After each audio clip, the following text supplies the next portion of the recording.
So today I'm going to talk a little about some history. So if you've never paid attention in history class, then maybe you can pay attention now and learn something. First of all, we all know that history can happen at any time and anywhere. It doesn't matter who you are or where you are, it can occur at any time.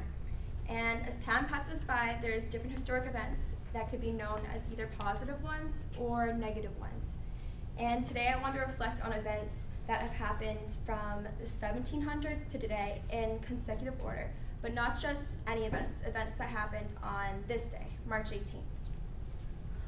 So the first event that I'm going to start out with happened a really long time ago in 1766, March 18th, and this is when Britain repealed the Stamp Act. And if you guys don't know what the Stamp Act is, basically Britain put an order that you had to stamp things like legal documents, almanacs, different things like that, and you had to do it, newspapers, and this didn't really go over that well.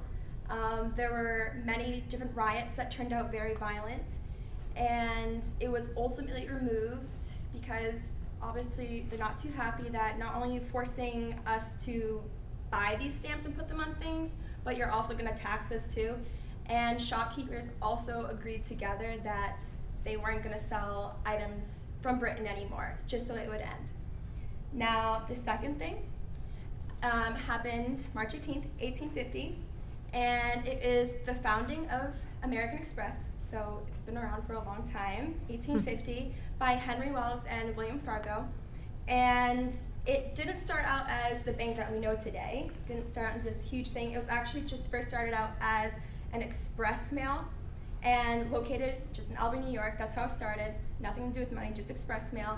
It wasn't until later that it expanded to the West, because primarily at that time it was known as an Eastern Company, and that's when they also created Wells and Fargo, if you've heard of that too. And so 1850 is created. One place, Albany, New York, didn't take too long for them to grow, and only 4 years later they bought their first lot in New York City and started on their journey to become what they are today.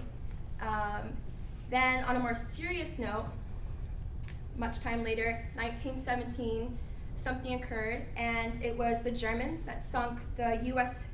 ships, which was the city of Memphis, the Vigilante, and Illinois. And it was one of the two events that actually made us go into World War I, kind of the last straw. That was it, we're going in now.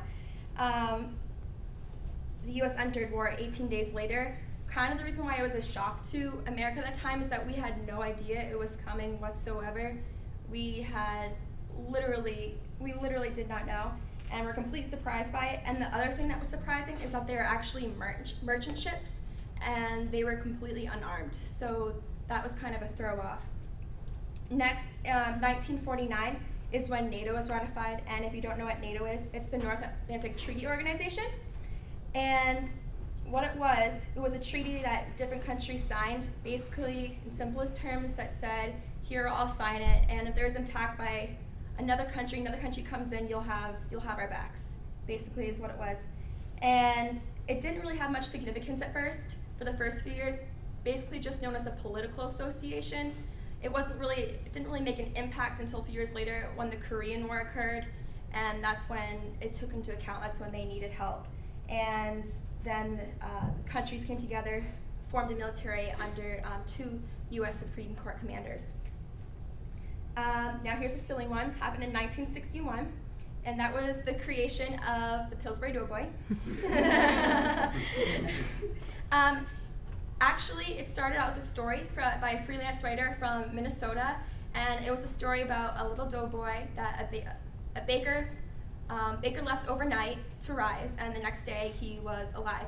So Pillsbury bought the rights to that story, used the artist as inspiration, used the art as an inspiration for the doughboy, but the last draft of the doughboy was created by Matt Nordell, who was actually the creator of the original Green Lantern. And the doughboy, even though he started out in print ads at first, he got his big break 4 years later in a croissant roll commercial. Pretty impressive. Then now, getting to more recent times, most of us were probably alive at this time, March 18th, 1992, is when white South Africans voted to end apartheid in South Africa, meaning giving the rights to Black people who lived in the country.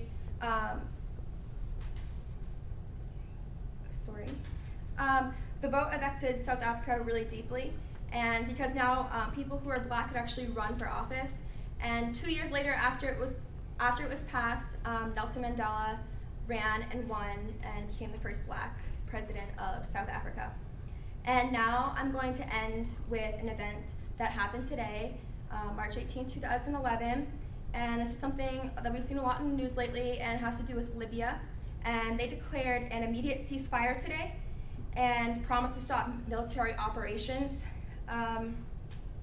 This happened because the UN authorized a no-fly zone, and they're trying to make necessary measures for them to stop killing their people. And the United States, they called it insufficient, the announcement insufficient, and they want to call on the regime to pull back from eastern Libya as well, just to make sure that they're going to stop killing people. Because earlier this week in eastern Libya, they were using things like rockets, artillery, tanks to kill people. So they want people out of there too. So they're saying it's not sufficient enough. Britain, France, and Italy have announced that they are going to be sending in planes, fighter jets. They're going to be opening up their bases to use, but the U.S. hasn't announced their role yet, but Britain, France, and Italy have. And so I'm going to end with that.